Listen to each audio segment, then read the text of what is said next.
On parle avec notre invité Emmanuel Blonz. Bonsoir Emmanuel, bienvenue. Salut. Spécialiste RH, vous êtes membre de l'EBG qui est l'Electronic Business Group, think tank dédié à l'innovation digitale, et vous venez d'écrire cet ouvrage dont on va parler ce soir. C'est l'entreprise disruptée, on va le voir s'afficher dans un instant.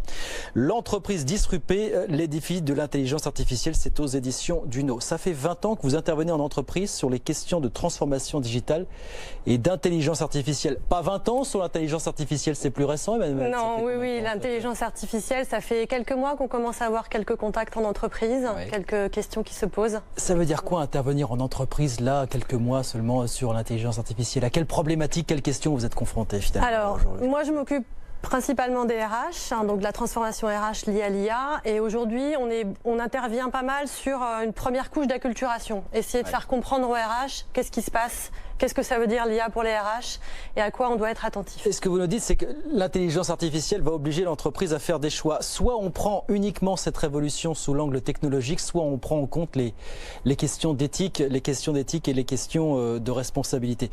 Et l'idée, c'est la deuxième option. Moi, mon camp est clair. Indiscutablement. Oui, mais voilà, c'est ça qu'il faut expliquer. Pour moi, la transfo techno, c'est un tout petit morceau de l'iceberg. On ratera le virage de l'IA si on ne la prend que sous la partie transfo technologique. Évidemment, il y a tous les impacts humains, culturels et sociétaux à prendre en compte. Je dis la transformation, je vous cite, la transformation intelligence artificielle sera humaine, culturelle et sociétale avant d'être technologique. Qu'est-ce qu'il s'agit d'insuffler dans l'esprit des managers finalement? Alors, il y a pas mal de questions qui se posent, mais la plus grosse pour moi, c'est comment vous managez une équipe mixte homme-machine, IA-RH, IA-humain. Vous faites comment? Comment est-ce que vous incluez vos collaborateurs dans cette réflexion? Comment est-ce que vous les amenez à former cette IA, parce qu'il va falloir la former, à comprendre les raisonnements de l'IA, à challenger les résultats de l'IA? Comment on gère tout ça? C'est un terme, ça, la cohabitation. Oui, le cobot. Le cobot, c'est ça. Voilà, c'est le terme qui est en train de monter. Mais vous dites, ça commence peut-être par démythifier, battre en brèche certaines idées reçues. Non, l'intelligence artificielle ne sera pas la rivale du salarié demain, finalement. Alors non, et moi je m'inscris vraiment en faux là-dessus. Tous les shifts technologiques ont toujours montré effectivement des transformations de jobs, des disparitions de jobs, mais toujours une création de nouveaux jobs supérieurs à ceux qui ont disparu.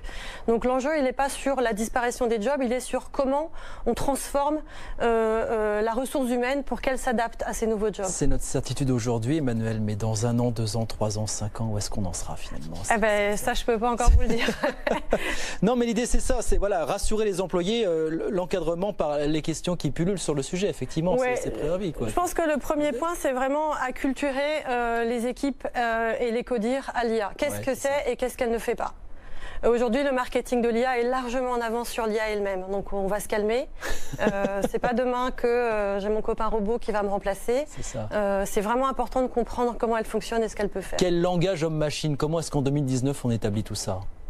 Quel langage homme-machine? C'est un vrai débat. Exactement. On peut répondre à cette question aujourd'hui. Il faut commencer tout doucement. Il faut commencer par des pilotes, par des essais, comment j'interagis avec un chatbot, par exemple. Qu'est-ce qu'il y a sous le capot d'un chatbot? Comment il apprend? Qu'est-ce que le machine learning? Et en comprenant comment la machine fonctionne, on pourra mieux communiquer avec elle. Et vous dites, il faut aujourd'hui, le but du jeu, c'est de mener une réflexion saine et rationnelle, mais surtout repérer les opportunités de l'intelligence artificielle. Alors ça, c'est le grand problème. Aujourd'hui, on manque d'imagination sur les cas d'usage. Parce que justement, on ne connaît pas l'IA. Donc moi, le premier point, je dirais, c'est vraiment essayer de trouver des cas d'usage, de brainstormer. Et c'est ça que justement vous essayez de lire? Sans limite, exactement. C'est ce qu'on fait. On fait des workshops cross-business, pas que avec des RH, mais aussi avec des gens du métier, pour essayer de trouver des opportunités pour l'IA et les RH. D'identifier ce que l'intelligence artificielle va pouvoir. Alors effectivement, ce à quoi on pense tous, c'est le fait de débarrasser les salariés de certaines tâches subalternes. Enfin, ça compense essentiellement. Et bien sûr, et ça commence par l'IA et les RH. Et si on peut éviter de répondre à des questions sur l'administration RH en permanence à longueur de journée et se concentrer sur les carrières du salarié, la carrière du salarié et son développement, c'est quand même mieux.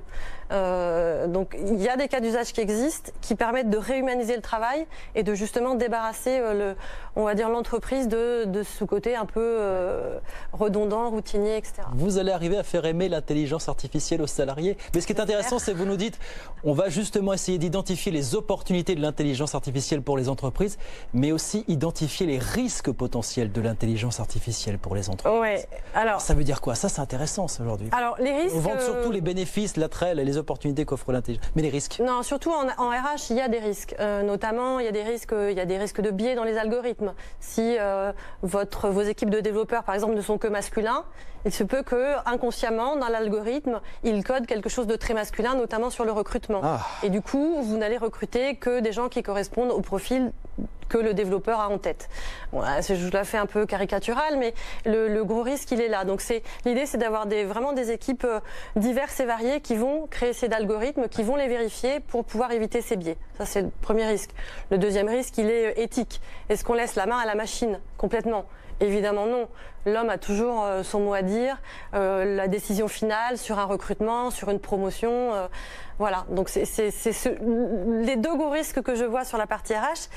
Mais j'en vois un autre, troisième, qui est l'espèce de négativité qui tourne en ce moment dans les médias et sur le marché sur l'IA. Non, l'IA n'est pas l'ennemi du collaborateur, n'est pas l'ennemi du RH. Et pour moi, c'est ça le plus gros risque. Et justement, puisque vous parlez du RH, comment est-ce qu'on réinvente la hiérarchie au travail? Parce que ça, c'est un défi considérable pour les RH, effectivement, finalement. Alors, je pense que le manager est effectivement à la croisée des chemins. Il va se retrouver impacté directement par l'IA, parce que tout le côté, le sachant, l'expert, tout ça, ça va être pris par l'IA. L'IA sera mieux que nous, elle peut repérer des patterns dans des masses de données que le cerveau humain ne pourra jamais repérer. Donc le manager, il va perdre ce côté sachant, et en même temps, il va avoir à gagner le côté coaching et explication de l'IA pour son équipe. Et troisième point, il va avoir à gérer des équipes homme-machine. Donc effectivement, le manager va avoir un rôle clé dans l'adoption de l'IA. Mais on aura toujours besoin de managers, parce qu'il y a cette sensibilité, ces sujets sur lesquels il sera absolument irremplaçable. On parlait tout à l'heure du recrutement, mais l'intelligence artificielle ne pourra pas tout faire en matière de recrutement. Non. Ce qui est intéressant, par exemple, Unilever a fait une étude. Ils ont lancé un projet IA pour le recrutement. Et sur 265 000 profils, ils ont remarqué, de personnes screenées en recrutement, ils ont remarqué que grâce à ça, ils avaient moins de biais et ils avaient plus de personnes non blanches recrutées. Donc le manager, il va apporter toujours ce côté empathie, collaboration, créativité à l'équipe. L'homme est la mesure de toute chose. Ce n'est pas vous qui le dites, Emmanuel. C'est pas moi. C'est Platon. C'est Platon. Mais c'est bien l'homme qui va insuffler du sens dans le monde d'aujourd'hui, et y compris dans le monde de l'IA. Eh bien oui, là aussi Platon avait vu juste avant vraiment tout le monde. On lui souhaite en tout cas, on nous le souhaite aussi. Merci beaucoup Emmanuel, merci infiniment. Emmanuel Blons, l'entreprise Disrupter les défis de l'intelligence artificielle pour les ressources humaines. C'est aux éditions Duno. Merci beaucoup Emmanuel d'être venu nous voir ce soir sur BFM Business.